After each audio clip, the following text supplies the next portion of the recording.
तत्कर्मयन्न बंधाय सा विद्याया विमुक्तये आयासाया परम कर्म विद्यान्या शिल्प नैपुणम। कर्म वही है जो बंधन में न बांधे, विद्या वही है जो मुक्त करे। अन्य सभी कर्म तो मात्र व्यर्थ का परिश्रम और अन्य सभी विद्याएं केवल कारीगरी है। विष्णु पुराण के इस श्लोक को सार्थक करने के लिए भारतीय शिक्षण मंडल शिक्षा के भारतीयकरण के द्वारा भारत माता को पुनरेव विश्वगुरु के पद पर आसीन करने के लिए कार्य करता है। और इसी क्रम में जो हमारी सारी गतिविधियां चलती है, उन गतिविधियों में से महिला प्रकल्प एक प्रमुख गतिविधि है। महिला प्रकल्प को मैं सदैव कहता हूं कि ये भारतीय शिक्षण मंडल की माँ है। इसलिए माँ जिस प्रकार से लालन पालन पोषण करती है, उसी के साथ साथ उसको ताड़न भी करना होता है, तो वह भी माँ का कार्य आवश्यक है। लालयेत पंचवर्षाणि दशवर्षाणि ताड़येत, तो ताड़न भी आवश्यक है। तो इसलिए वह कार्य करने का दायित्व भारतीय शिक्षण मंडल के महिला प्रकल्प का है। और महिला प्रकल्प का अपना एक जो आदर्श है कि किस प्रकार से महिला प्रकल्प को जीवन में और भारतीय शिक्षण मंडल के इस सारे प्रयास में लक्ष्य प्राप्ति के लिए काम करना है, तो उसके लिए जो हमने सामने लक्ष्य रखा, तो एक कार्यक्रम राष्ट्रीय स्तर पर, अखिल भारतीय स्तर पर महिला प्रकल्प करे और महिला प्रकल्प के सभी प्रांत इसका आयोजन करे, बड़ी संख्या में आयोजन करे। तो वह कार्यक्रम भगिनी निवेदिता जयंती का हमने स्वीकार किया, क्योंकि स्वामी विवेकानंद ने जो 29 जुलाई और 1897 को भगिनी निवेदिता को पत्र लिखा है अल्मोड़ा से, अल्मोड़ा का भगिनी निवेदिता के जीवन में बहुत बड़ा और स्थान है। उस अल्मोड़ा से ही स्वामी विवेकानंद जी ने भगिनी निवेदिता को, मतलब उस समय की मार्गारेट नोबल को पत्र लिखा था, जो उस पत्र का उत्तर था, जिस पत्र में भगिनी निवेदिता ने कहा था कि मैं भारत आकर के और भारत की सेवा करना चाहती हूँ। शायद उस पत्र में भगिनी निवेदिता ने 2-3 बातें कही होगी, जिसका उत्तर स्वामी विवेकानंद दे रहे हैं। गुरु शिष्य संबंधों की हम बात कर रहे हैं, तो गुरु शिष्य संबंधों के बारे में ये एक बहुत बड़ा आदर्श रामकृष्ण विवेकानंद का तो है ही, उतना ही बड़ा आदर्श विवेकानंद निवेदिता का भी।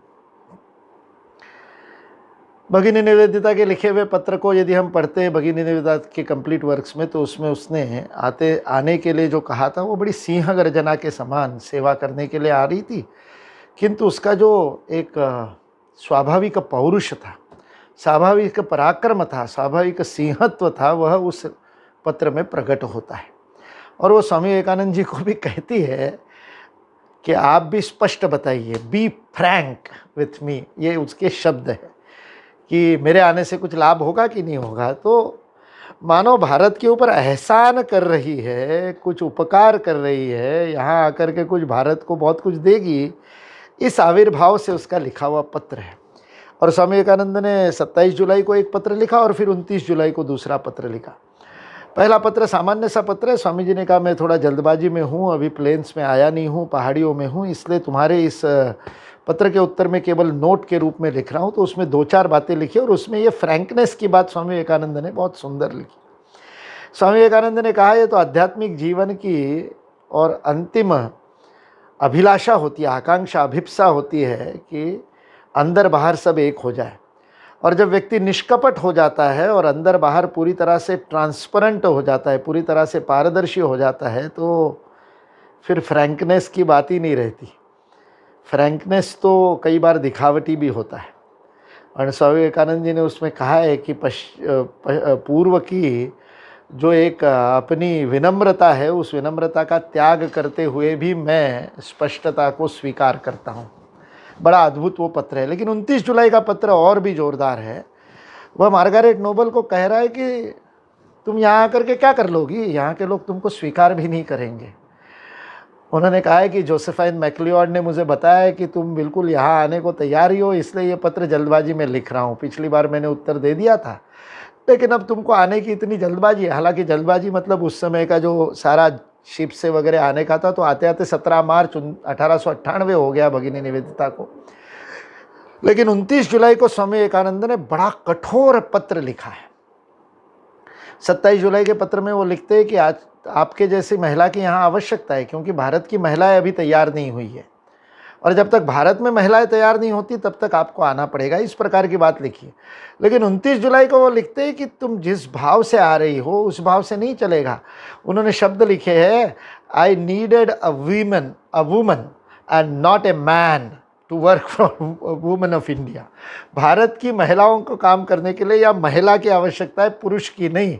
इसलिए इस पौरुषी अहंकार को लेकर के मत आओ। I want a lioness not a lion, Swami Vivekananda कहते हैं। और बाद में कहते हैं तुम्हारी गोरी चमड़ी पे छाले पड़ जाएंगे, यहाँ की गर्मी तुमको सहन नहीं होगी, यहाँ की जाति व्यवस्था में तुमको स्वीकार नहीं किया जाएगा, यहाँ के लोग तुमको अपना नहीं मानेंगे, और दूसरी तरफ यहाँ के यूरोपियन लोग और यहाँ के अंग्रेज़ तुम्हारे तरफ देशद्रोही की भावना से देखेंगे। क्या तुम इसमें रह सकोगी?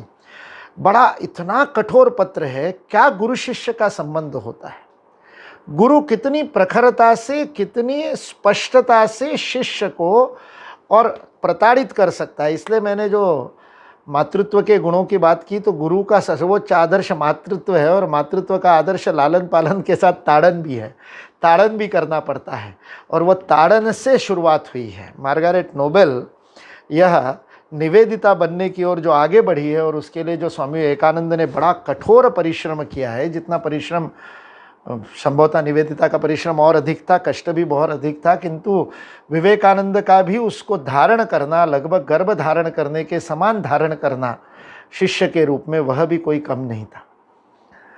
वो पहले से ही बड़ी वाग्मी थी, तो वहाँ विंबलडन में भी और लंदन में भी स्वामी विवेकानंद के प्रवचनों में बहुत सारे प्रश्न पूछती थी, पत्रों में भी बहुत सारे प्रश्न पूछे हैं, और बात तक पूछती रही है। अंतिम दिन तक, स्वामी विवेकानंद की अंतिम यात्रा के एक दिन पूर्व संध्या पर भी उसने स्वामी विवेकानंद को कई प्रश्न पूछे। इसलिए श्रद्धा का अर्थ प्रश्न नहीं पूछना नहीं है, श्रद्धा का अर्थ भय नहीं है, श्रद्धा का अर्थ आदर होता है, सम्मान होता है, भय नहीं होता। श्रद्धा तो उस स्नेह के अत्युच्च स्थिति का नाम है जहाँ पर आप प्रश्न पूछने से भी नहीं डरते। यह श्रद्धा की अद्भुत उत्कटता यह भगिनी निवेदिता के जीवन में मार्गारेट नोबेल से लेकर निवेदिता तक हमको दिखाई देती है। वह जो परिवर्तन है मार्गारेट नोबेल से निवेदिता का, वह गुरु शिष्य का परिमार्जन का आदर्श है। किस प्रकार भगिनी निवेदिता के व्यक्तिगत, सामूहिक, राष्ट्रीय, शैक्षिक चारों स्तरों के अहंकार को स्वामी विवेकानंद ने धोया है, कैसे उसको निर्मल किया है। बड़ा अद्भुत वह सारा प्रसंग है। इसलिए भगिनी निवेदिता जो निवेदित हुई, यह नवदा भक्ति की अंतिम स्थिति है। पूजन, अर्चन, कीर्तन सारा करने के बाद में जब अंततोगत्ता व्यक्ति स्वयं को ही सर्वस्व के साथ समर्पण कर देता है, तब उसे आत्मनिवेदन कहते हैं। और इसलिए स्वामी विवेकानंद ने 25 मार्च 1898 को जब उनको ब्रह्मचर्य दीक्षा दी, वहाँ भी देखिए गुरु कह रहा है ब्रह्मचर्य दीक्षा दे रहा हूँ, ब्रह्मचर्य दीक्षा गुरु ने दी। और भगिनी निवेदिता मतलब मार्गारेट नोबेल जो उस दिन भगिनी निवेदिता बनी, स्वामी विवेकानंद ने उसको निवेदिता नाम दिया। जो अपने आप को पूरी तरह से जिसने आत्मनिवेदन कर दिया, समर्पण कर दिया, ऐसा जिसको नाम दिया, वो उस दिन भी स्वामी विवेकानंद से लड़ रही है कि मुझे सन्यास दीजिए, ब्रह्मचर्य नहीं। और स्वामी विवेकानंद ने उसको सन्यास के लिए मना किया और ब्रह्मचर्य दिया। अंत तक स्वामी विवेकानंद ने सन्यास दीक्षा नहीं दी, केवल ब्रह्मचर्य दीक्षा दी भगिनी निवेदिता। यह जो आत्मनिवेदन की प्रक्रिया है, एक अत्यंत अद्भुत अहंकारी, ऐसी मार्गारेट नोबेल प्रचंड देशभक्त, उनके पिता आयरिश थे, तो उस कारण से वो आयरलैंड की स्वातंत्र्य संग्राम की क्रांतिकार्य की गाथा भी, वह डीएनए भी उसके अंदर है। उसको लेकर के वो बाद में भारत में भी बहुत बड़ा काम उन्होंने क्रांतिकारियों के जीवन में किया। अरविंद घोष को खड़ी करने वाली वो, नंदलाल बोस के जीवन में और राष्ट्रीयता लाने वाली वो, ये जो एक अद्भुत सुब्रमण्यम भारती के जीवन को परिवर्तित करने वाली, यह जो एक अद्भुत क्रांति, उसकी ज्वाला भगिनी निवेदिता के अंदर है। उसको गुरुदेव रविंद्रनाथ ठाकुर उसको फायर कहा उसको अब more Hindu than any other Hindu कहा करते थे। अरविंद घोष उसको फायर कहते थे। अरविंद घोष ने 3 कविताएं लिखी भगिनी निवेदिता पर, और तीनों फायर नाम से लिखी। अरविंद घोष उसको फायर कहते थे। ऐसी अग्निशिका, ऐसी प्रज्वलित ज्वाला, लेकिन वह निवेदित हो गई, वह समर्पित हो गई, उसने अपने सारे अहंकार को समर्पित कर दिया। कहाँ समर्पित किया? माँ भारती के चरणों में समर्पित किया। विवेकानंद के चरणों में तो किया ही, स्वामी विवेकानंद के प्रति उनकी अद्भुत निष्ठा में कोई प्रश्न ही नहीं है, किंतु उससे बड़ी बात स्वामी विवेकानंद के जीवन के व्रत से, मिशन के प्रति, स्वामी विवेकानंद के जीवन का जो लक्ष्य उनको कन्याकुमारी के उस माँ भारती के चरणों में मिल बैठ करके प्राप्त हुआ था, उस लक्ष्य प्राप्ति के लिए स्वयं को समर्पित कर दिया। ये भगिनी निवेदिता का एक बहुत बड़ा सर्वोच्च समर्पण है। भगिनी निवेदिता के जो जोसेफाइन मैक्लियोर के साथ पत्राचार है वो अद्भुत पढ़ने लायक पत्राचार है। उनकी सबसे सुंदर पुस्तक, इस गुरु शिष्य परंपरा को यदि समझना है हमको, खास करके हमारी मातृशक्ति को, हमारे महिला प्रकल्प को, हमारे भारतीय शिक्षण मंडल की माँ को, यदि भगिनी निवेदिता के निवेदित होने की प्रक्रिया को यदि समझना है तो मास्टर राजा सॉ हिम पढ़ना पड़ेगा। और मतलब हिंदी अनुवाद उपलब्ध नहीं है उसका, अंग्रेज़ी में ही पढ़ना पड़ेगा। हिंदी अनुवाद कठिन भी है। अखिलेश जी, सरोज जी, बीना दीदी हिंदी के प्रकांड विद्वान हैं, आप प्रयास कर सकते हैं, किंतु आप कैसे अनुदित करोगे जब वो लिखती है कि जिस समय अल्मोड़ा के उस घने जंगलों से स्वामी विवेकानंद कुछ 3 दिन की साधना करके वापस आए एकांत की, और जब उस अल्मोड़ा के और वो बैठे थे वहाँ, भगिनी निवेदिता सीढ़ियों पर बैठी है और स्वामी विवेकानंद आते हैं और निवेदिता उनकी तरफ देखती है, तो निवेदिता लिखती है master as a saw him में कि उनके चेहरे पर जो आलोक था, उस आलोक को मेरी लेखनी कैसे वर्णन करे। उसके आगे का अंग्रेज़ी में वाक्य है, you need to, my pen should know to whisper. वो कुछ कानों में कह सके, फुसफुसा सके, ऐसी यदि मेरी कलम में क्षमता होती तो उनके चेहरे के आलोक का मैं वर्णन कर देती। क्या क्या अनुवाद करेंगे आप उसका? My pen should learn to whisper.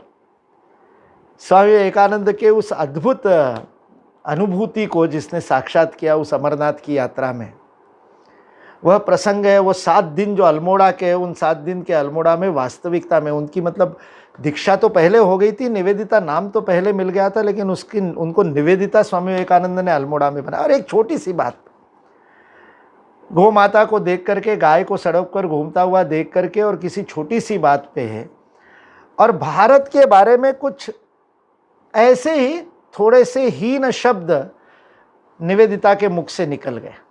कि हमारे इंग्लैंड में ऐसा नहीं होता है, ये तो भारत में ही ऐसा होता है कि सड़क पर इतनी गंदा, ऐसा कुछ जो हम भी रोजमर्रा बोलते हैं। और विवेकानंद ऐसे भड़के, विवेकानंद ने कहा इतना तुम्हें इंग्लैंड से प्रेम है तो जाओ वहीं पर, यहाँ क्या कर रही हो? We don't need you, we don't need such people. और उसके बाद बोलना बंद कर दिया। 3 दिन तक निवेदिता से बोले नहीं। गोपालेर माँ, स्वामी विवेकानंद के शिष्य गोपाल की माँ, वो वृद्धा उस यात्रा में उन महिलाओं के साथ में थी। वो गोपालेर माँ भगिनी निवेदिता के उस अनुभूति के बारे में लिखती है कि 3 दिन वो स्वामी विवेकानंद की मानस पुत्री पिता की उस प्रताड़ना से ऐसी दुखी थी कि मैं उसका दुख देख करके द्रवित होती थी और कुछ कर नहीं पाती थी। स्वामी जी तो चले गए जंगल में, डांट डूट करके, तिरस्कार करके, त्याग करके कि जा तू अपनी लंदन वापस, तू अपने विंबलडन जाके अपनी स्कूल खोल, यहाँ क्या कर रही है? यदि तेरे को भारत से इतनी ही घृणा है तो तू भारत में कैसे रह सकती है? यानी स्वयं की उसकी विद्वत्ता का अहंकार को तो तोड़ा ही। वो तो स्वामी विवेकानंद की विद्वत्ता पर्याप्त थी उसकी विद्वत्ता के अहंकार को तोड़ने के लिए। जिन प्रश्नों को लेकर के और जिन विद्वत्तापूर्ण तर्क को लेकर के वो विवेकानंद से भिड़ती थी लंदन में, और स्वामी विवेकानंद जैसे लीलया उसके तर्कों का उत्तर देते थे, हंसते हंसते, खेलते खेलते उन तर्कों को, जिसके बारे में वो लगती थी कि अपराजेय प्रश्न है, लॉजिकली अनबीटेबल क्वेश्चंस। भगिनी निवेदिता जोसेफाइन मैक्लियोर को लिखे हुए पत्र में लिखते हैं, I would write down, I will lay, मैं बिना सोए हुए in my bed and form the questions so that the logic is so perfect that he would not be able to beat it। और उसके बाद में दूसरे दिन स्वामी विवेकानंद हंसते हंसते एक छोटी सी कहानी सुना करके और उसके पूरे लॉजिक का चकनाचूर करते थे। उसकी विद्वत्ता का, अहंकार का तो तोड़ा ही था। लेकिन सबसे अंत में जिस अहंकार को भगिनी निवेदिता ने निवेदित किया वह उसकी राष्ट्रभक्ति का अहंकार था। ब्रिटेन के प्रति, इंग्लैंड के प्रति जो भगिनी निवेदिता की राष्ट्रभक्ति थी, उस राष्ट्रभक्ति का त्याग करके सच्चे अर्थ में भारतीय वो बनी।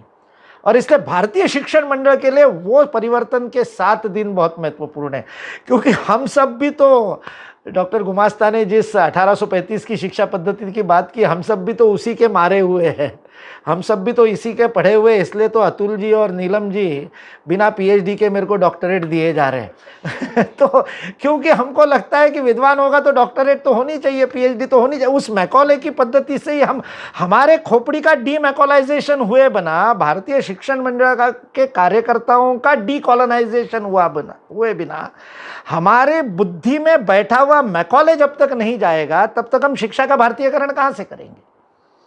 इसलिए उस शिक्षा के भारतीयकरण के लिए हमारा जो भारतीयकरण आवश्यक है, जो हमारा अंग्रेजियत हमारे अंदर आ गई है, हम जो विलायती बन गए हैं, हम जो परांगमुखी बन गए हैं, हमारे मन में जो विदेशों के बारे में और लालसा है, हमारे मन में जो अभिमान है कि मेरा बेटा तो ऑस्ट्रेलिया में, मेरा बेटा तो न्यूजीलैंड में है, मेरा बेटा तो अमेरिका में है, इस बात को लज्जा से, इस बात को दुख से कहने की जगह जब तक हम गर्व से कह रहे हैं हम मार्गारेट नोबल है, निवेदिता नहीं बने।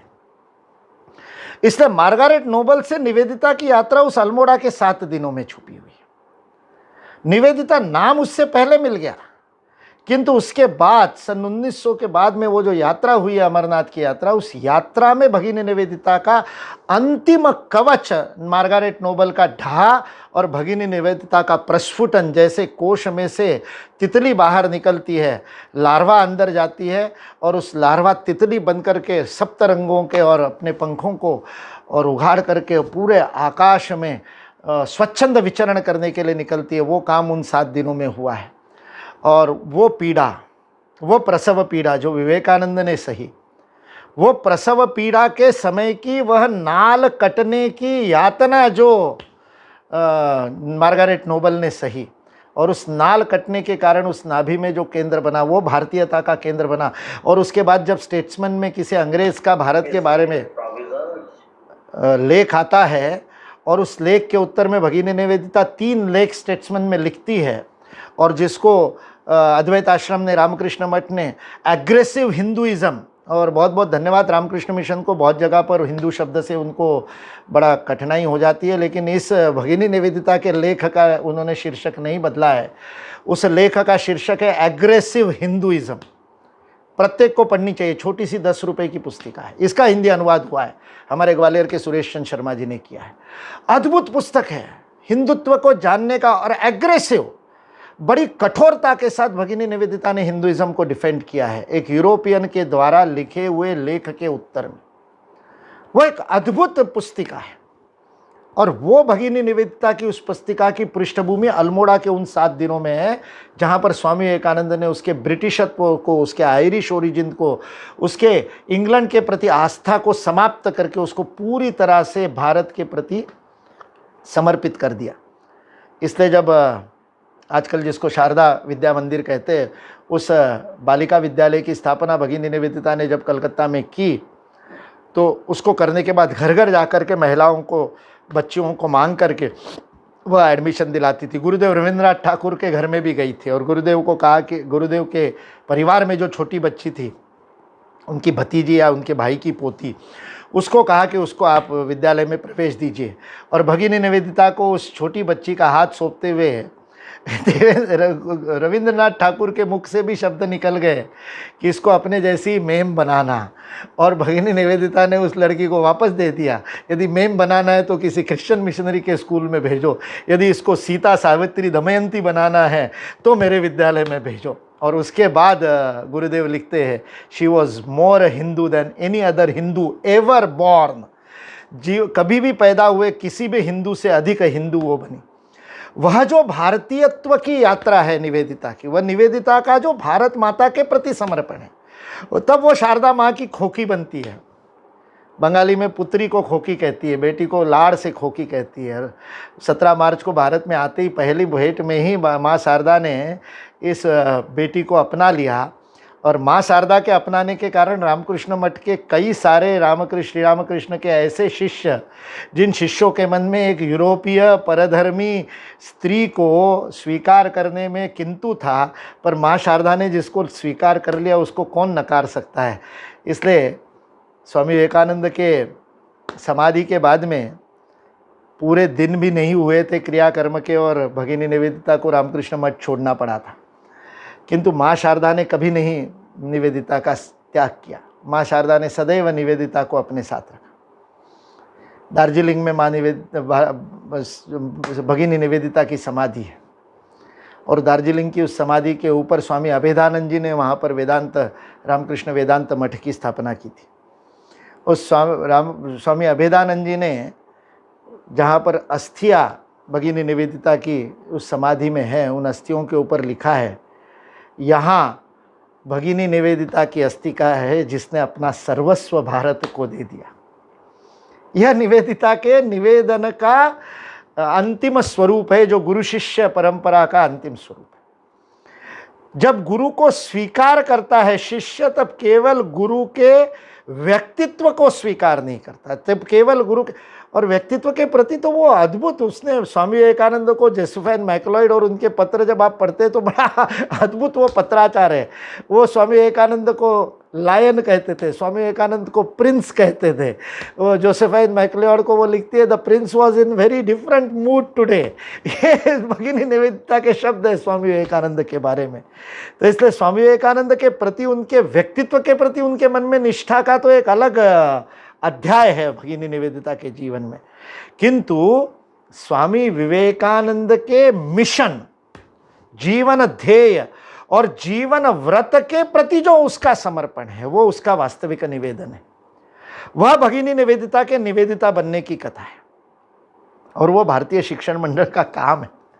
भारतीय शिक्षण मंडल का काम भारत की शिक्षा व्यवस्था को मार्गारेट नोबल से निवेदिता बनाने का काम है।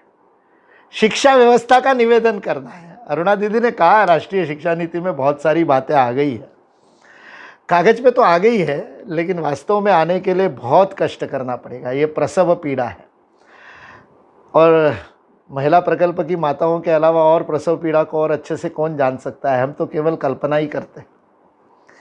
बस में ट्रेन में जाते समय जब कोई बेटा अपनी माँ को लात मारता है और माँ उसको दूध पिला रही होती है, वो रोता है और माँ उसको चुप कराने का प्रयत्न करती है, तब मैं अपने आप से प्रश्न पूछता हूँ, मैंने भी अपनी माँ को ऐसा ही कष्ट दिया होगा?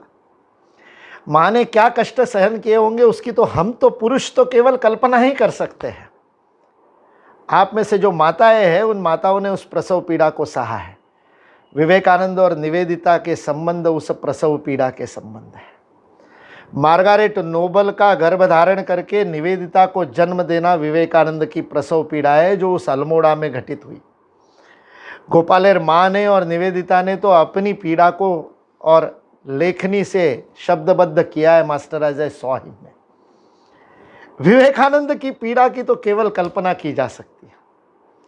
विवेकानंद ने उस 7 दिनों में क्या पीड़ा सहन की होगी, उन्होंने कैसे उस कितनी कठोरता का पालन करते समय अंदर से उनके अंदर क्या उन्होंने सहन किया होगा, इसका तो हम केवल कल्पना ही कर सकते हैं।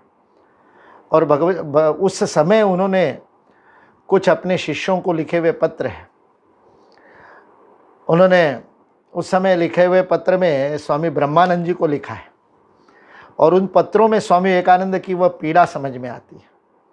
स्वामी विवेकानंद कहते हैं, जिस पर पूरा भरोसा करके, when you trust yourself completely into somebody, ये उन्होंने शब्द प्रयोग किए, on somebody नहीं कहा है।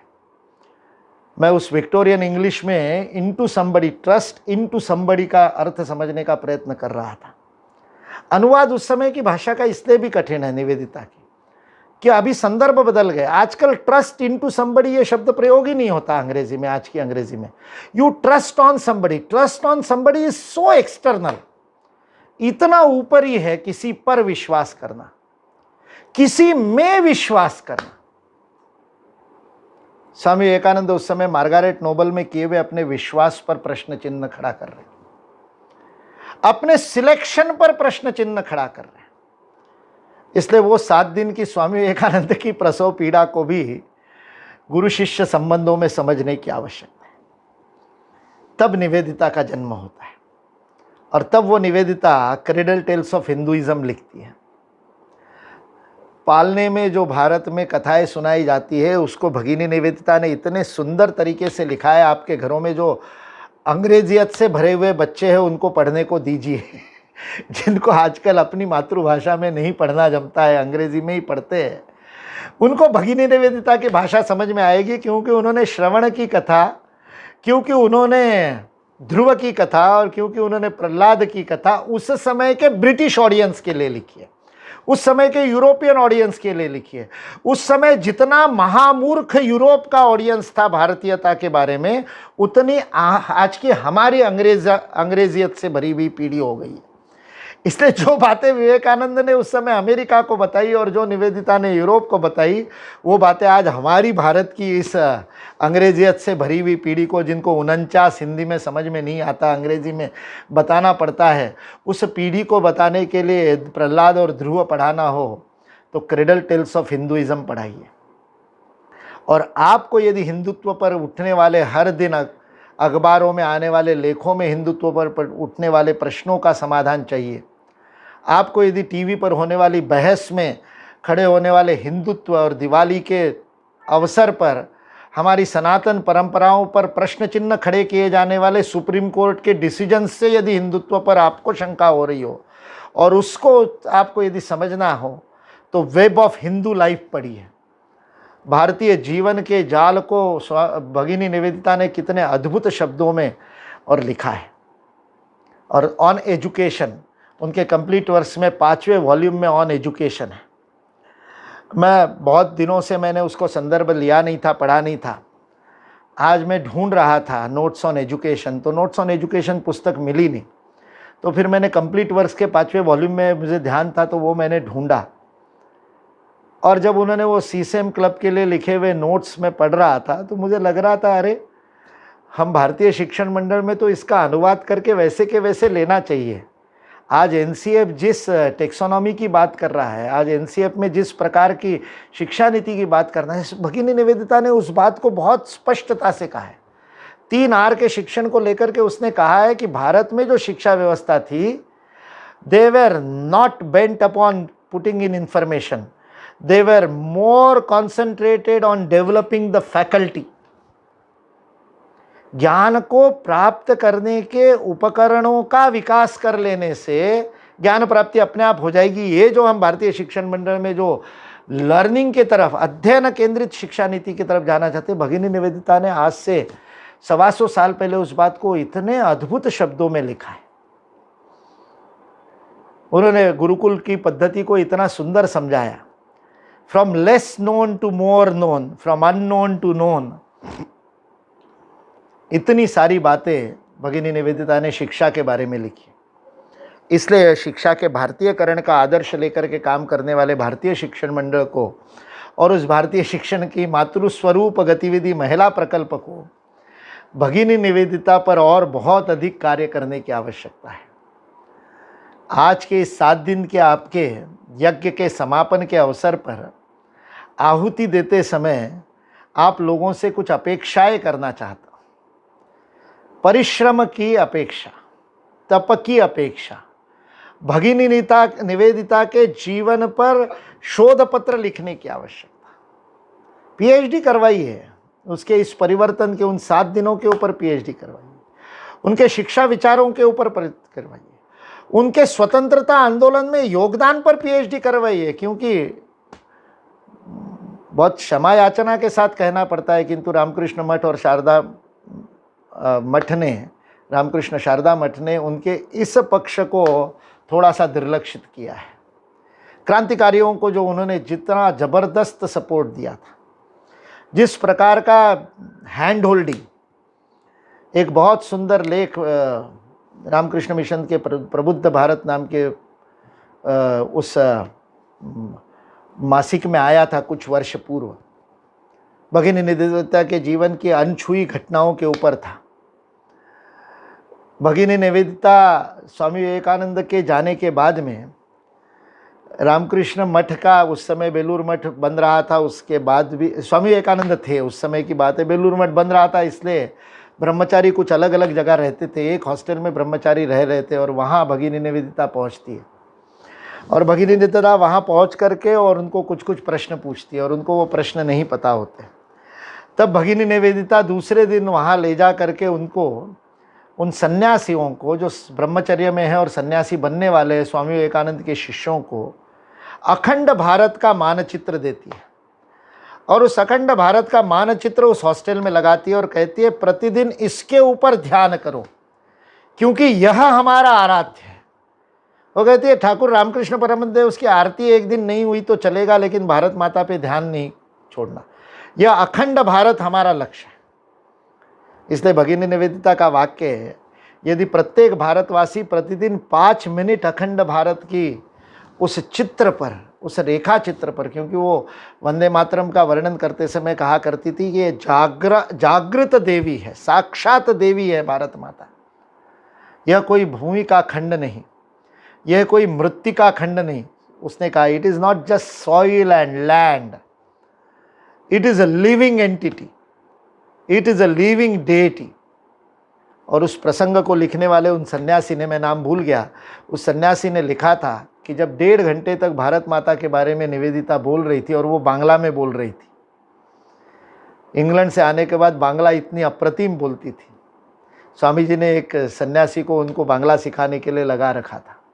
उन्होंने भगिनी निवेदिता के जो संस्मरण लिखे हैं, जिन्होंने स्वामी भगिनी निवेदिता को बांग्ला सिखाया, उनके संस्मरण पढ़ते तो निवेदिता के जीवन में जो परिवर्तन आया है उसके लिए उसने जो कष्ट लिया, स्वामी जी ने सही कहा था, इतनी गर्मी सहने की आदत नहीं थी, इंग्लैंड से आई थी, वाकई उनकी त्वचा को एलर्जी हो जाती थी पसीने से, और उस सब के बीच में उन्होंने कितना अपने आप को परिवर्तित किया। उस सारे को समझना हम सब कार्यकर्ताओं के लिए बहुत आवश्यक है। इसलिए ये जो 7 दिन का यज्ञ हुआ है उसको पूर्णाहुति देने के लिए 3 आहुतियाँ देनी पड़ेगी। एक तो अपने जीवन में निवेदन कैसे आया, अपन निवेदिता कैसे बने, उसके लिए हमको जीवन में क्या करना है उस पर विचार करना पड़ेगा। उसके लिए स्वयं के जीवन में निवेदिता का अध्ययन करके उसकी उस परिवर्तन के जो जो बिंदु है उनको हम अपने जीवन में कैसे लाए, उसके लिए प्रतिदिन कुछ करना,